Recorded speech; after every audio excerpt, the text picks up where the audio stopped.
रोष बढ़ता ही जा रहा है और छात्रों ने कोई जवाब जागीरी नहीं मांगी है। वो अपना वही मांग रहे हैं जो उनके साथ अन्याय हुआ है। पटना में जिस तरह से लाठीचार्ज की गई और वाटर कैनन चलाया गया, बीपीएससी का एग्जाम हर हाल में दोबारा करवाया जाए और बापू सभागार से लेकर पूरे पटना तक में एग्जाम के हालात बहुत बेकार थी। बीपीएससी आयोग आंख बंद कर चुकी है। ये एक तरह से तानाशाही का रूप पकड़ रही है। बीपीएससी पूरी तरह से धांधली का रूप लेती जा रही है। खुलेआम चोरी हो रहा है। ये शिक्षा विरोधी सरकार है। ये दोगली नीति और दोहरा चरित्र तो बिहार के छात्र सहन नहीं करेंगे। ये मनमाने ढंग से बीपीएससी चला रही है, मनमाने ढंग से सरकार चल रही है। हम कोई बहुत बड़ा ताजमहल मांग रहे हैं क्या? हम तो सिंपल सा मांग रहे हैं कि हमारा परीक्षा हो जाए।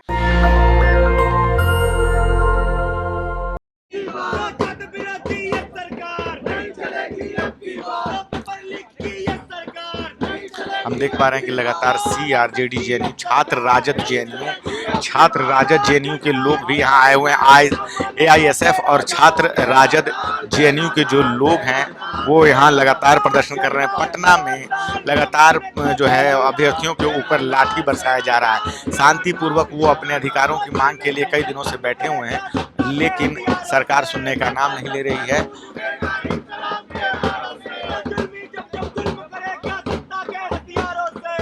हम देख पा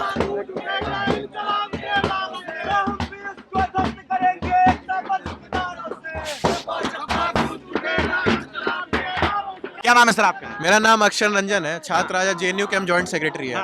तो अक्षर रंजन, क्या कहना चाहेंगे जिस प्रकार से कल रात में पटना में वाटर कैनन बरसाए गए और स्टूडेंट्स के ऊपर लाठियां बरसाई गई? दूसरी बार हुआ है ये तुरंत अभी कुछ दिनों के अंदर। देखिए, जब सत्ता निरंकुश हो जाती है ना, मतलब नीतीश कुमार जी को ये सोचना चाहिए कि वो खुद भी अपने आप को छात्र आंदोलन का प्रोडक्ट कहते हैं।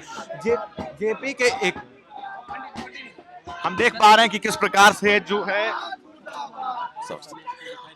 और हम देख पा रहे हैं कि अब पुलिस जो है आ गई है इनको डिटेन करने के लिए। पुलिस इनको और नीतीश सरकार के खिलाफ जो है ये जनता दल कार्यालय, जेडीयू कार्यालय के सामने जो है लड़के यहाँ लगातार प्रदर्शन कर रहे हैं और यहाँ पुलिस ने बैरिकेड लगा रखा है। जेडीयू कार्यालय के सामने ये प्रदर्शन चल रहा है। जिस प्रकार से पिछली रात को जिस प्रकार से छात्रों के ऊपर लाठियां बरसाई गई है, उस बात को लेकर लगातार रोष बढ़ता ही जा रहा है। ठंड के समय में बच्चों पर जो है लाठियां बरसाई गई और उनको जो है मारा पीटा गया। ये लगातार दूसरी बार हुआ है। 70वीं बीपीएससी परीक्षा में जो धांधली हुई है, बापू सभागार में जो है कहा गया कि वहां परीक्षा क्वेश्चन पेपर कम पड़े, उसके बाद से लगातार जो है कई छात्र संगठन जो है इस बात की मांग कर रहे हैं कि 70वीं बीपीएससी परीक्षा को रद्द किया जाए। और हम देख पा रहे हैं कि किस प्रकार से आज जो केंद्रीय कार्यालय है जनता दल यू का, जेडीयू का, जंतर मंतर के ऊपर, उस पर यहाँ विरोध प्रदर्शन हो रहा है। लगातार यहाँ इस बात को कहा जा रहा है कि इस परीक्षा को रद्द किया जाए। जेएनयू के राजद जो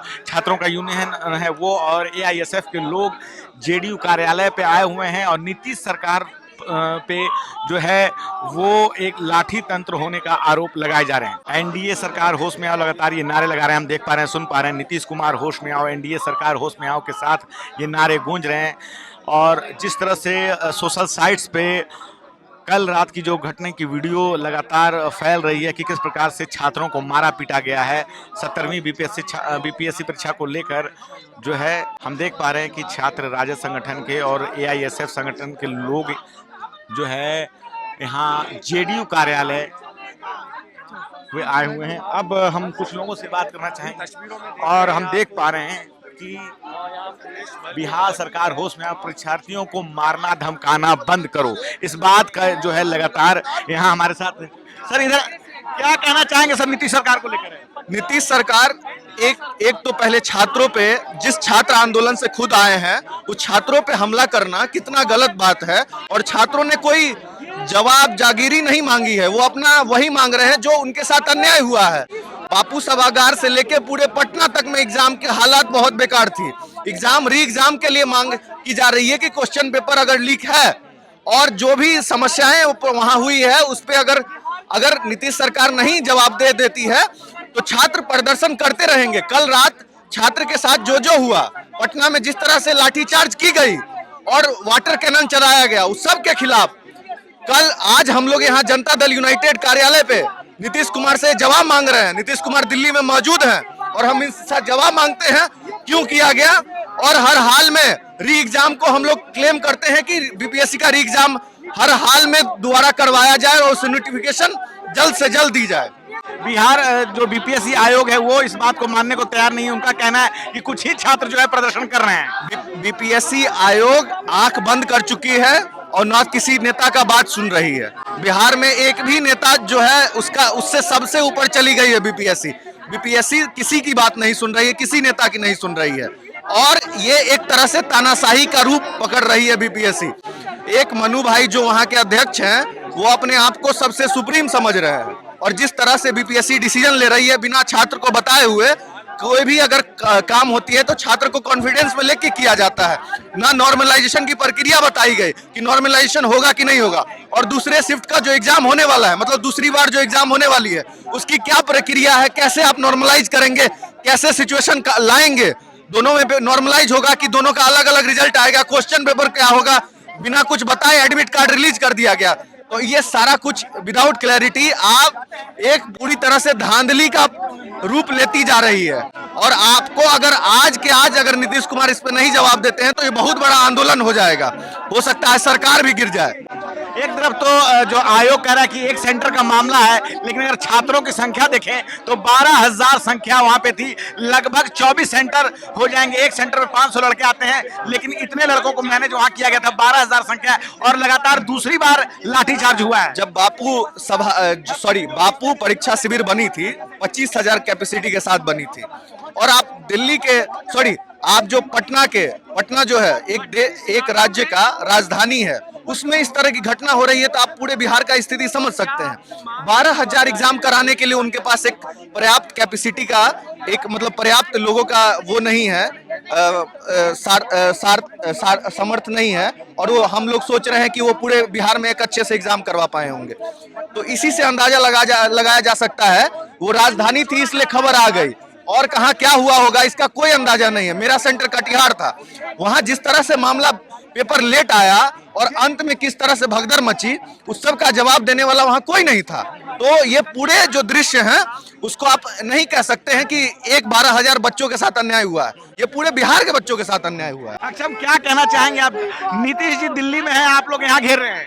नीतीश जी जैसे हमारी सूचना मिली थी मीडिया के साथियों के द्वारा कि नीतीश कुमार आज दिल्ली दौरे पे है, लेकिन ये कैसे मुख्यमंत्री है, कैसे छात्र हितैषी मुख्यमंत्री है जो खुद छात्र आंदोलन से निकले हैं और इनको एक बार भी अपने जो दलाल अधिकारी और जो कुछ नेताओं के साथ ये घिरे रहते हैं, इन्होंने अभी तक इनको छात्रों से मिलने का अवसर ही नहीं दिया है। ये कौन लोग है, जैसा कि हमारे नेता बार बार कहते आ रहे हैं कि किन लोगों ने हाईजैक करके रखा हुआ है मुख्यमंत्री नीतीश कुमार को, ये हमारे सबसे बड़े सवाल प्रश्न चिन्ह करता है। जो बीपीएससी का जो पूरा मूवमेंट जो चल रहा है, आप बताइए, सबसे पहला जो फेलियर है, पहला कोई क्लैरिटी नहीं था। जो नॉर्मलाइजेशन है, हम खुद बीपीएससी के अभ्यर्थी हैं, जेएनयू में बहुत सारे लोग तैयारी करते हैं। पहले ये बताइए जीएस के क्वेश्चन पेपर में आप नॉर्मलाइजेशन कैसे करिएगा? बाबर कब आया और अकबर ने युद्ध कब किया किससे? तो दोनों क्वेश्चन ही नहीं मिल रहा है ना एक दूसरे से, तो आप उसमें ला रहे नॉर्मलाइजेशन का टेक्निक। जब वो नहीं होता है तो आप उसके बाद टेक्निकल फेलियर, इंफ्रास्ट्रक्चर की कमी नहीं है, कैसे कैसे सेंटरों में आपने एग्जाम देने के लिए भेज दिया, वहाँ क्या व्यवस्था थी, आपका जैमर नहीं काम करता है। इन सब चीजों के जब हमने पत्र लिखा तब उन्होंने इसको लेके कुछ प्रयास किया, क्या किया नहीं किया, कैसी तैयारियां थी। ऑनलाइन वीडियो में इनका पोल खोल दिया जाता है, खुलेआम चोरी हो रहा है। पिछले साल नीट के एग्जाम में भी पटना में गड़बड़ियां पाई गई, पटना पुलिस ने सबसे पहले कार्रवाई की थी और हम देख पाते हैं कि एनडीए की सरकार जो है सेंटर में है, एनडीए की सरकार और भाजपा की और नीतीश जी की सरकार बिहार में है। क्या कहना चाहेंगे कि बार बार जो पेपर लीक हो रहा है एनडीए की सरकार में? देखिए, देश भर में जितने भी पेपर लीक्स हो रहे हैं उसमें नालंदा नीतीश गैंग का सब में नेक्सस सामने निकल के आ रहा है। नीट के भी मामले में देखा, नीट के भी मुद्दे पे हमने आया था, हमने इंडिया अलायंस के जितने भी छात्र संगठन है उन्होंने इस मांग को रखा था, लेकिन ये शिक्षा विरोधी सरकार है। Modi ji entire BA political science की डिग्री लेने का बात करते हैं, लेकिन जब जो बेसिक नेसेसिटी है वो है राइट टू एजुकेशन, जब उसको इंश्योर कराने का बात आता है, बीपीएससी के जो नॉर्मल घर से मिडिल क्लास के बच्चे तैयारी कर रहे हैं, लोअर मिडिल क्लास फैमिली से, उन पे अगर कितना इफेक्ट पड़ता है। अगर कोई यहाँ यूनिवर्सिटी में पढ़ाई कर रहा है, एक एग्जाम सेंटर जाने में उसका कितना कॉस्ट जाता है, उस पर भी आप ट्रांसपेरेंसी और अकाउंटेबिलिटी फिक्स नहीं कर पा रहे हैं। तो ये तो बहुत ही शर्मनाक बात है। बिहार सरकार को इस पे फैसला चाहिए। अगर नीतीश कुमार से अब सरकार नहीं संभल रही है तो उनको इस्तीफा दे देना। सरकार सुन नहीं रही है, लगातार जो है बच्चों पे लाठियां चार्ज हो रही है। पिछले एक हफ्ते में 2 बार ऐसा हो गया कि जो छात्र हैं शांतिपूर्वक बैठे हुए हैं, लेकिन उनको पुलिस जो है लाठियों से मार रही है। देखिए, कल जो हुआ, जैसे कि तेजस्वी यादव जी ने अपने वक्तव्य में कहा कि कल जो लोग जो पॉलिटिकल मैनेजर से नए नए नेता बनने की कोशिश कर रहे हैं, वो चाह रहे थे कि आंदोलन को, प्रशांत किशोर की बात कर रहे हैं। वो चाह रहे थे, मैं उन्हें सीरियस नहीं लेता, ठीक है, वो अभी तक बिहार की राजनीति में इतने सीरियस पॉलिटिकल फिगर नहीं बने हैं कि उनका नाम लिया जाए।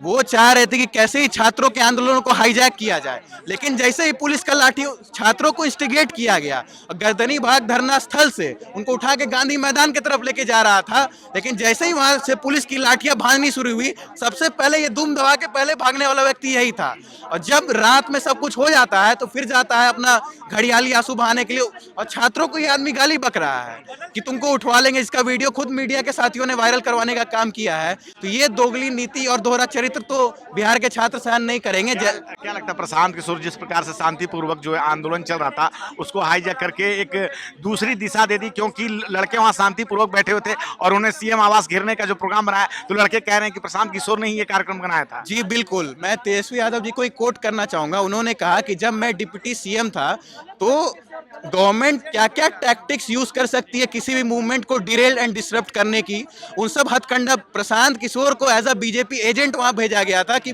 मूवमेंट को कैसे खत्म किया जाए, तोड़ा जाए। 4 या 6 तारीख को वो री एग्जाम वाला है। अगर एक का री एग्जाम हो रहा है तो ये तो ऑटोमेटिकली नॉर्मलाइजेशन हो गया ना। तो आप सबका क्यों नहीं ले रहे हैं? हमारी ये मांग है कि आप सबका री एग्जाम लीजिए, नए सिरे से हो। इस बार ट्रांसपेरेंसी और अकाउंटेबिलिटी फिक्स कराइए कि एक भी एकदम सील पैक तरीके से एग्जाम हो, आप उसको इंश्योर कराइए। हमारी बस यही मांग है। आयोग लेकिन मानने को तैयार ही नहीं है। उनका कहना है कि चंद लड़के हैं जो प्रदर्शन कर रहे हैं। कल कितनों हजारों हजार की भीड़, अगर ये बस चंद लड़के हैं तो और कहां लेके शक्ति प्रदर्शन हम लोग आयोग वाले चाह रहे हैं कि हम लोग करें? उनको पटना में इतनी भीड़ नहीं दिख रही है जो जन सैलाब उमड़ गया। जब इमरजेंसी के दौरान भी जो उस समय की जो तानाशाही सरकार थी, उसने भी छात्र आंदोलन को नकार दिया था एक तरीके से, लेकिन उसका परिणाम उनको भुगतना पड़ा। अब उन्हीं जेपी के जो खुद को चेले क्लेम करते हैं नीतीश कुमार जी, वो भी अगर देख जाएंगे, अगर बीपीएससी का एग्जाम कैंसिल नहीं होता है तो छात्र इससे भी बड़े दौर पे आंदोलन करने के लिए विवश होंगे। धन्यवाद। तो हम देख पा रहे हैं कि किस प्रकार से जेएनयू के छात्र राजद जो संघ के लोग हैं वो लगातार जो है यहाँ विरोध प्रदर्शन कर रहे हैं, और किस प्रकार से उन्होंने बताया कि प्रशांत किशोर ने उस शांतिपूर्ण आंदोलन को डीरेल करने का काम किया है। बता दें कि सबूत दिया गया, ठीक है, सबूत पेश किया गया है। और जब 1 लाख विद्यार्थी जो हैं वो 1 लाख विद्यार्थी जो फॉर्म नहीं भर पाए, तो हम लोगों ने सबूत दिया ना बीपीएससी को कि 3 दिन तक आपका सर्वर काम नहीं कर रहा था। तो 1 लाख विद्यार्थियों के लिए कहाँ फिर से पोर्टल खोला गया और विंडो खोला गया? नहीं खोला गया। ये सबूत को नहीं मानेंगे। ये मनमाने ढंग से बीपीएससी चला रही है, मनमाने ढंग से सरकार चल रही है। और ये 1 लाख विद्यार्थी वंचित रह गए हैं जो एग्जाम नहीं दे पाए। सबसे पहला सवाल ये है। दूसरा सवाल ये है कि नॉर्मलाइजेशन का इशू को भी समझना पड़ेगा। नॉर्मलाइजेशन का इशू ये है कि यदि आप कोई भी पीएससी एग्जामिनेशन करा रहे हैं, उसमें नॉर्मलाइजेशन लागू नहीं कर सकते हैं। अब मैं फॉर एग्जांपल मैं आपको समझाता हूं कि यदि आपसे ये सवाल पूछा जाए कि शाहजहां ने जो ताजमहल बनाया है वो किस शहर में है, तो ये इसका बहुत सिंपल सा आंसर है कि आगरा में है। ठीक है, ये सब लोग जानते हैं, ये बहुत इजी क्वेश्चन है। मगर यही पूछ दिया जाए कि औरंगजेब का दक्षिण नीति क्या है, तो दक्षिण नीति जो है ये एक हार्ड सवाल आ गया। आपको पूरा मिडाइवल हिस्ट्री को बहुत बढ़िया से पढ़ना पड़ेगा, तब आप जानेंगे। तो ये दोनों का कोई पैरामीटर नहीं है। एक स्केल पर आप इसको जज नहीं कर सकते हैं। एक स्केल पर जब आप जज नहीं कर सकते हैं, मतलब आप नॉर्मलाइजेशन, बीपीएससी ने तो पहले ही कह रखा है कि नॉर्मलाइजेशन हम नहीं करेंगे। तो कैसे रिजल्ट बनाएंगे? आप ही बताइए, रिजल्ट कैसे बनाएंगे? यदि एक एग्जाम 2 दिन हो रहा है तो कैसे आप रिजल्ट बनाएंगे? बिना नॉर्मलाइजेशन का रिजल्ट बने। 12,000 लड़कों का पुनः जो एग्जाम करें तो कहीं ना कहीं नॉर्मलाइजेशन जो है वो लागू करेंगे। लागू कर ही रहे हैं। बिना नॉर्मलाइजेशन के वो रिजल्ट दे ही नहीं सकते हैं। और जब नॉर्मलाइजेशन वो करेंगे तो इसका मतलब है कि ये अन्याय होगा। और बीपीएससी ने एक तीर से 2 निशाने साध लिए हैं। जी, और ये अन्याय के खिलाफ हम लोग यहाँ पर प्रदर्शन कर रहे हैं। नॉर्मलाइजेशन हमें नहीं चाहिए, हमें फिर से फेयर एग्जाम, हम कोई बहुत बड़ा ताजमहल मांग रहे हैं क्या? हम तो सिंपल सा मांग रहे हैं कि हमारा परीक्षा हो जाए, ठीक है, फिर से परीक्षा करा दे, सारे लोगों का परीक्षा एक दिन ले ले, ठीक है, और फिर से सही तरीके से एग्जाम ले ले। आपको ये भी याद होगा कि बीपीएससी देखिए किस तरह से मनमाने कर रही है, इनका मैनेजमेंट कितना तरह से खत्म हो चुका है। मैनेजमेंट बीपीएससी के चेयरमैन ने जो इंटरव्यू किया, इंटरव्यू में क्या बोला कि इंटरव्यू में उन्होंने बोला कि कोई भी आदमी जो है हमारा पैकेट को फाड़ के नहीं दिखा सकता है। आप ही के मीडिया चैनल वाले ने उनके सामने फाड़ के दिखाया ना पैकेट को, तो कैसे उनको यह नहीं पता है कि पैकेट जो है सील डाउन कितना मजबूती से हुआ है कि नहीं हुआ है। पटना में जो हमारा राजधानी है, प्रदेश का राजधानी, वहां पर एग्जामिनेशन सेंटर का क्वेश्चन, एग्जामिनेशन सेंटर में जो क्वेश्चन पेपर जो है वो सही समय पर पहुंच नहीं पा रहा है, ठीक है। आप समझ लीजिए कि पटना में बापू सभागार में नहीं पहुंच पाया, अन्य बहुत सारे सेंटर्स हैं जिनमें टाइम पर नहीं पहुंच पाया। 12:20 12:25 में जो है एग्जामिनेशन चालू हुआ, जो कि 12 बजे एग्जामिनेशन चालू हो जाना चाहिए था। तो इस टाइप की जो चीजें की गई, तो आप बताइए इसमें कितनी अनियमितताएं हैं, और इनमें बीपीएससी जो है दलाली कर रहे हैं, और इसमें जो है सरकार कल जो जो पटना में नहीं ले रही है। और कल क्या हुआ, कल जो है सारे साथियों ने जो है प्रोटेस्ट का कॉल दिया और प्रोटेस्ट में गए, तो उनको किस तरह से बर्बरता पूर्वक मारा गया, ठंड में वाटर कैनल चलाया गया। कहा यह जा रहा है कि प्रशांत किशोर ने जो है छात्रों के आंदोलन को डिरेल किया, सीएम आवास घेरने की ओर जब बढ़े तब उसके बाद पुलिस ने अपनी कार्रवाई शुरू की। क्या कहना चाहेंगे? प्रशांत किशोर जो है वो अपने राजनीति को चमकाने के लिए और अपना दल को जो है आगे बढ़ाने के लिए ये सारा षड्यंत्र करना चाहते थे। और आप देखे होंगे कि पटना में बहुत सारे साथी जो हैं विजुअल्स में ये कह रहे हैं कि ये जो आया है हमारा प्रोटेस्ट को हाईजैक करने के लिए आया है। तो प्रशांत किशोर तो एकदम ही झूठा आदमी है, ठीक है। जब इन्होंने कहा कि, जब प्रशांत किशोर जी ने क्या कहा कि पहला लाठी हम खाएंगे, खड़े रहते पहला लाठी खाते, क्यों नहीं खाए, बीच में भाग गए और क्या बहाना दिए कि हमको घर जाना है, ठीक है। 6 बज गया, क्या politics is not 9 to 5 job, ठीक है। 6 बज गया तो घर जाना है, घर क्यों चले गए, ठीक है। सारे बच्चों को जो है रोड पर छोड़ करके वो घर चले गए, और ये उनके ऊपर एफआईआर होना चाहिए। उनको तो नीतीश कुमार को हम लोग माननीय हमारे जो मुखिया है उनको कहना चाहेंगे कि आप उनको जेल में डालिए।